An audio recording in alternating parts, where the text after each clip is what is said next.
civilmedia.mk. Слободно, независно, отворено. Како вие ги доживувате зелените вредности? Зелените вредности се нераскинли дел од секој битие, секој човек, не само од секој општество, бидејќи човекот прво почнувајќи од себе си, основно што е социјално суштество и природно суштество, односно ние сме homo sapiens и се дека не еволуираме понатака во некоја технолошка смисла, нас ќе ни биде потребна природата и нема да можеме да се раскинеме од неа. Сега во овој контекст за ние да сме здрави, да имаме здрав живот, многу е потребно во нашето природно окружување, во нашето секојдневие и во нашата урбана средина да имаме доволна застапеност на природа. Практично ева кога се тргнеме од науката и ако гледаме веќе дури во религиозна смисла, значи рајската градина е градина. Во сите религии го имаме тој мотив на природата што всушност покажува колку таа е многу важен дел од нашите животи. Повторно во нашето општество сметам дека природата не е доволно застапена.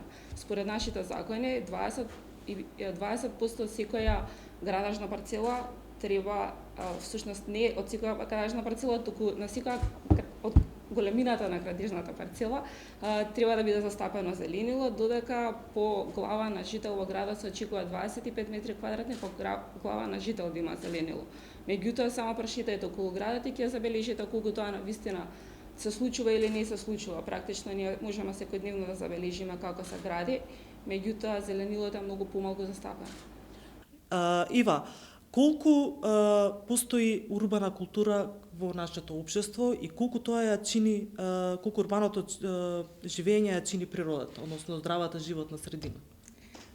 Сметам дека не можеме генерално да кажеме дали има или нема урбана култура, бидејќи некои негативни вредности може да представуваат урбана култура. Практично под урбана култура може да подразбираме сите вредности, позитивни или негативни, кои се нагуваат во одредено општество, урбано општество, тоа подразбира најчесто населба од типот на град.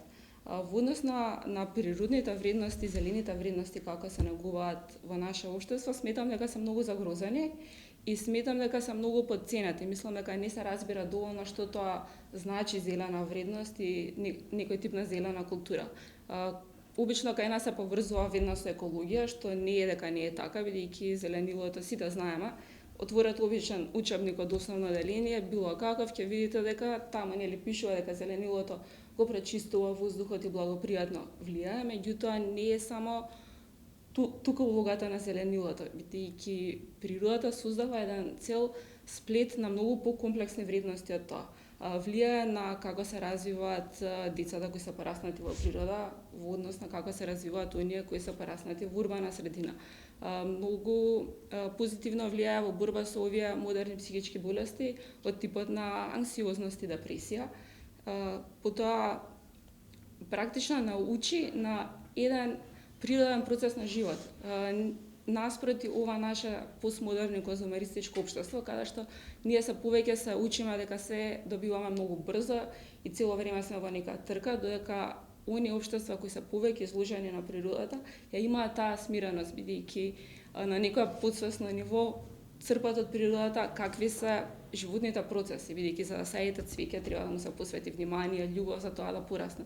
Не е тоа нели инстант пораснато цвеќе или инстант засадено дрво, туку мора да има некој природен процес.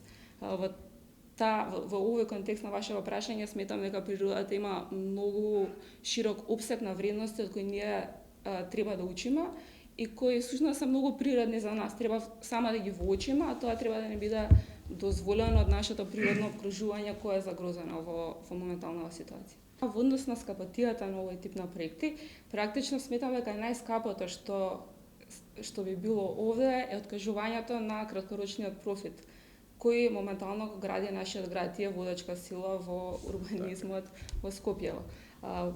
Се тоа градење на трговски центри и на станови, на стамбени згради, или чини. Сега доколку се откажете вие од профитот кој го носи една зграда со продадени станови на тоа место изградите парк, можеби мотивирачки да се размислува дека тој парк ќе крене вредноста на останатите околни станови. И на долгорочно тие ќе имаат повисока вредност и по-добри видици, поголема благосостојба и на тој начин би се вратил тој профитот. Меѓутоа, овој краткорочен профит, ако имате вие државно земјиште кое го отидјувате, тоа е толку еднократен профит и понатака тоа е нели продадено, некој друг треба да стопанисува. Меѓутоа, доколку вложуваме самите во нашата земја, онака како што можеме на долгорочен план, тогаш профитот би бил многу поголем, меѓутоа тоа повторно ќе се повторам, треба да е долгорочна, не може да се менува на 4 години, онака како што се менуваат политичките партии кај нас. Значи треба да има една стабилна клима за сето тоа да се случи. Политиките за млади се многу занемарени. Буквално и дека мислењето на младите исто така е занемарено и пописот покажа дека генерално младите, барем оние кои имаат можност, гледаат да се оцелат, па дури оние кои немаат толку голема можност за некоја солидна работа, можеби некаде во странство, па дури тие се сноѓаат било како само за да се оцелат. Паралелно со овие зелени политики, сметам дека мора да имаме младински политики кои ќе бидат кои паралелно ќе се одвиваат во однос да се изгради едно подобро општество.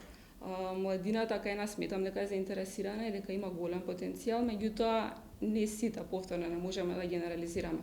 Оние млади кои работат со тоа сметам дека навистина имаат потенцијал и дека треба да се ангажираат за подобри зелени политики. Меѓутоа, додека за останатите млади кои не се ангажирани или едуцирани, информирани, треба да се направат различни работилници, методологии со кои сите граѓани, не само младите, би биле запознаени колку природата позитивно влијае врз сите нас и како да тргнеме до едно по-просперитетно општество. Секако, власта и гласот го имаат граѓаните без разлика на возрастната граница. Ива, и вие имате искуство со граѓанскиот сектор, со граѓанското општество. Еве и од внатре како перцепирате граѓанското општество и нивниот придонес во истите овие заложби за кои што зборевме и колку всушност граѓанките и граѓаните имаат должност и одговорност кон негување на зелените вредности и на околината во која што живеат. Така е, па вака граѓанскиот сектор јас го сметам како еден вид на можност за оние граѓани кои имаат некаква идеја да пронајдат начин да ја реализираат таа идеја. Меѓутоа, надвор од граѓанските организации, сметам дека сите граѓани треба да се свесни за својот удел кој го имаат во општеството и да представуваат позитивен пример.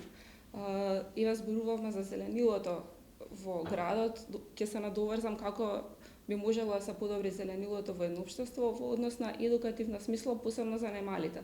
Има различни проекти во западноевропските земји кои се нарекуваат проект за искористување на максимално секое зеленило. Тоа може да се случи со нашите општини, во соработка со општините, граѓанските организации, меѓутоа и граѓанските заедници формирани од самите граѓани, без да биде регистрирано нели како граѓанска организација, каде што зелените површини во својата општина може да ги искористат на максимален начин.